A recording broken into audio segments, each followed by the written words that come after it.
How good were Public Enemy? When you ask legends like Eminem and Jay-Z, you get respect mixed with warning. Yes, they were incredible, but being incredible came with a significant cost. These rappers admire Public Enemy, yet they describe them as a force to disrupt, a standard model nearly impossible to match. To understand why, listen to five of hip hop's greatest minds break down what Public Enemy actually was. These legends praise them, but explain why no one truly became Public Enemy, why their sound was abrasive, why their standards were military like. If you enjoy this, use the hype feature.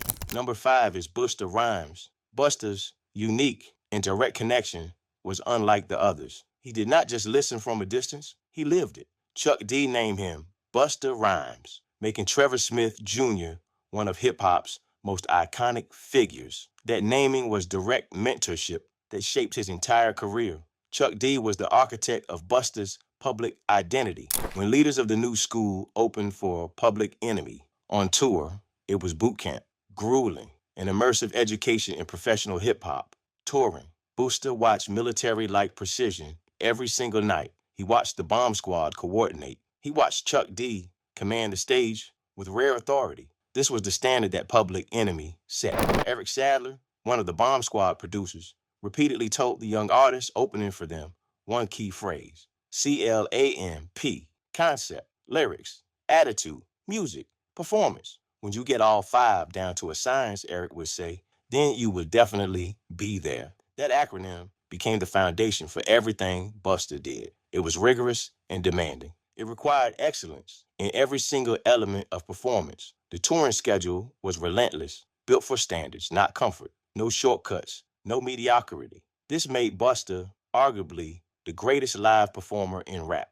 His kinetic energy came from watching Public Enemy operate at the highest level night after night, but it came with a cost. The discipline was not easy. The standards were not casual. You had to earn your place every single time you performed. Chuck D became more than a mentor to Busta. He became a father figure.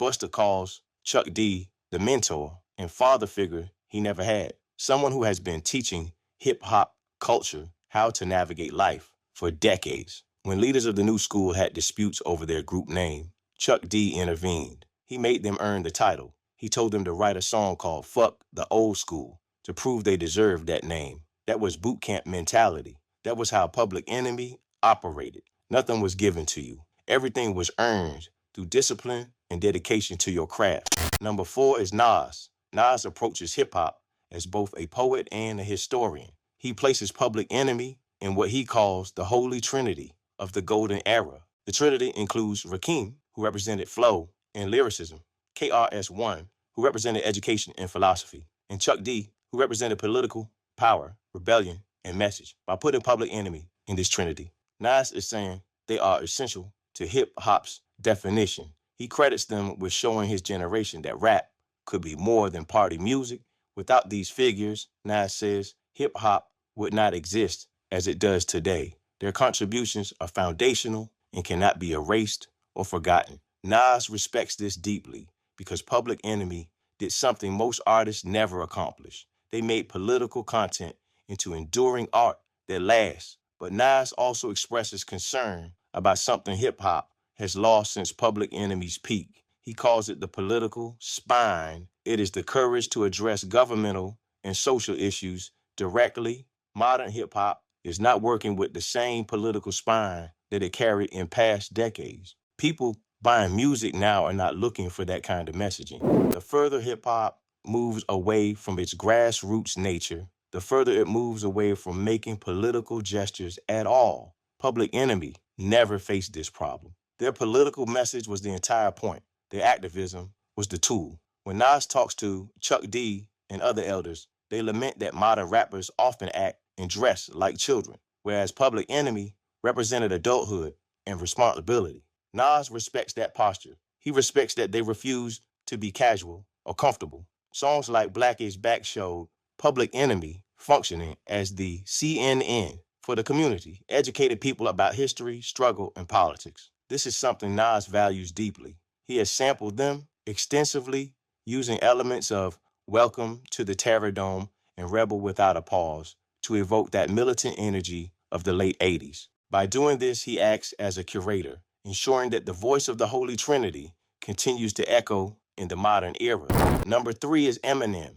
Eminem is known for technical ability, internal rhyme schemes, and precision with language. But when he talks about Public Enemy, he defends something that seems opposite to his own reputation. He defends the noisy. He validates the abrasive and unpolished. He argues that Public Enemy's album, It Takes a Nation of Millions to Hold Us Back, was intentionally unpolished and confrontational. That was not a flaw. That was the entire point of the album. The album was designed to disrupt. The dense layers of samples, squeals, static, and non-musical sound effects created what Chuck D called the wall of noise. This environment of unease and urgency could never be achieved with polished production.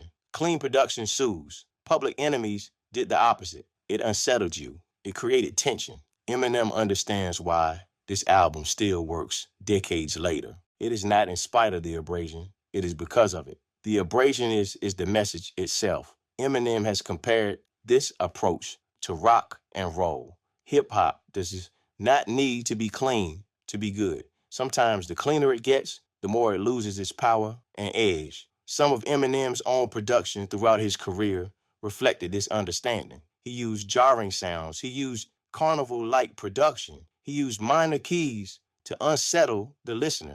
He took that lesson from Public Enemy and applied it directly to his own work. But what is remarkable is that Eminem, an artist of his technical ability, is willing to say that technical skill alone is hollow without substance. He uses Public Enemy as a counterexample to what he calls lyrical masturbation. This is technique for technique's sake, complexity without substance. Eminem, despite being one of the greatest technical rappers ever, places this lower than what Public Enemy achieved. He once said that saying Eminem is a better rapper than Chuck D is like saying Eddie Van Halen is a better guitarist than Kurt Cobain. Technical ability has never correlated with making compelling music. Force and message and energy matter more than precision. Number two is Jay-Z. Jay-Z offers something different from Eminem. Where Eminem focuses on sonic aggression, Jay-Z focuses on psychology. He analyzes the experience of listening to Public Enemy. He distinguishes it sharply from the lifestyle rap that he himself pioneered. In his book Decoded, Jay-Z makes an observation that cuts to the heart of what made Public Enemy unusual. He writes that you rarely become Chuck D when listening. It is more like watching a really lively speech or sermon. This is the key distinction. When you listen to Jay-Z, you imagine yourself into the role of the successful hustler. You project yourself into the narrative. Public Enemy did the opposite. Listening to Chuck D is like attending a political rally or a sermon. You are a spectator. You stand in the crowd observing the power of an orator. Chuck D's persona is too singular to wear. It is too burdened with responsibility. It is too authoritative. The average listener does not walk away thinking, I am Chuck D now. Instead, the listener stands in the crowd and absorbs the energy. The listener wants something else from the experience. What the listener wants is to be the force that Chuck D summoned. This is a crucial observation about energy transfer. Public Enemy created a physical force that the listener could harness. Jay-Z admits to using their tracks to get hype for life challenges, for mundane moments like taking a test, and serious moments like confrontations on the street. He compared this experience to a physical force. Their sound created tangible momentum that he could use for his own purposes. Militant rap serves as emotional armor and psychological fuel for the listener. But Jay-Z also engages with the limits of this approach. He acknowledges Chuck D's famous maxim, the hip-hop is the CNN of the ghetto. This is accurate in terms of reporting. But if all MCs did was report, hip-hop would be as boring as the actual news. Hip-hop must be more than reportage. It must be art and entertainment. Public Enemy mastered the difficult balance that most artists never achieve. They integrated art and message and kept their ideological content from becoming preachy. Jay-Z respects this as an anomaly. For him, Public Enemy represents a specific frequency of hip-hop, the rally frequency that exists to mobilize the spirit. It differs from the hustle frequency that guides daily survival. Most rappers operate on the hustle frequency. Public Enemy chose the rally frequency. Both are valid, but the rally frequency is harder to sustain because it demands something uncomfortable from the listener. It demands growth. It demands engagement. It demands responsibility from the audience. Number one is Ice Cube. Ice Cube's connection to Public Enemy is the most tangible of all five legends. He did not just admire them, he studied them deeply and took their blueprint as his own. Ice Cube left NWA and made a reverse migration to New York to seek out the Bomb Squad instead of replicating the G-Funk sound being pioneered by Dr. Dre at the time. This was deliberate. Ice Cube understood that to transition from a West Coast narrator to a national political force, he needed a sonic blueprint that could carry that weight. The West Coast funk sound was too smooth for what he wanted to say. He needed something aggressive. He needed something that could convey rage and urgency and power. Ice Cube called the Bomb Squad the standard for the era. Mad scientist. The Bomb Squad layered samples with unprecedented density and dissonance. Their beats hypnotized you, but also made you uneasy. They were abrasive, featuring squealing sirens and dissonant horn stabs that created urgency and anxiety throughout the music. Ice Cube recognized this sonic architecture was exactly what he needed. To convey the rage of South Central, he needed Long Island's architecture. Green Street Studios was described by Cube as a hive of intensity. People worked like bees on one thing, creating a communal artistic fervor. This was disciplined construction at its finest. His debut album, Mary K.A.'s Most Wanted, was designed to mirror Public Enemy's It Takes a Nation of Millions to Hold Us Back. The result was a fusion of West Coast gangster tales and East Coast political fury. The track Endangered Species, featuring Chuck D, elevated Cube's narratives of police brutality into national political commentary.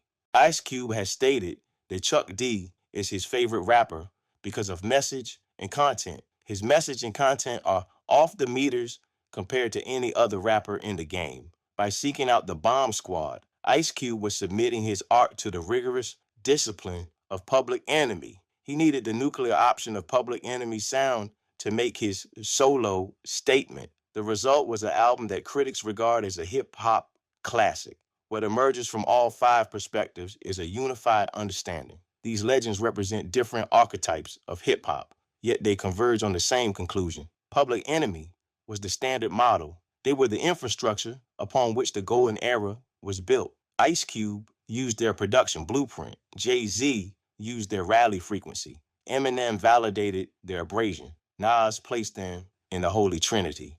Busta learned their discipline. The Bomb Squad and Chuck D created a gravitational pull so strong that it influenced West Coast gangster rap, Queensbridge lyricism, Brooklyn hustler rap, Detroit technical rap, and Long Island performance rap. Public Enemy is the bedrock upon which the golden era rests. They provided the standard, the spine, the blueprint, and the force that allowed these legends to build their own empires and careers. But these five legends also reveal something else through their testimony. Public Enemy's power came with a cost. They were intense. They were abrasive. They were uncomfortable. They were so singular that even the greatest rappers describe them not as something to become, but as something to observe. You do not wear Public Enemy like a lifestyle. You stand in the crowd and absorb their force. Their sound was built to disrupt, not to soothe. Their standards were boot camp level. Their political message demanded responsibility. This is why their influence is real, but their formula is hard for most people to live in every day, even if their style is not for everyone. The legends prove that their impact is undeniable and transformative. They changed hip-hop forever. They changed what was possible. They changed the rules of the game entirely. That is what it means to be a standard model. How good were Public Enemy? Good enough to change the rules, even if the rules were hard and unforgiving. That is the legacy that these five legends all point back to when they talk about Public Enemy and their influence on hip-hop.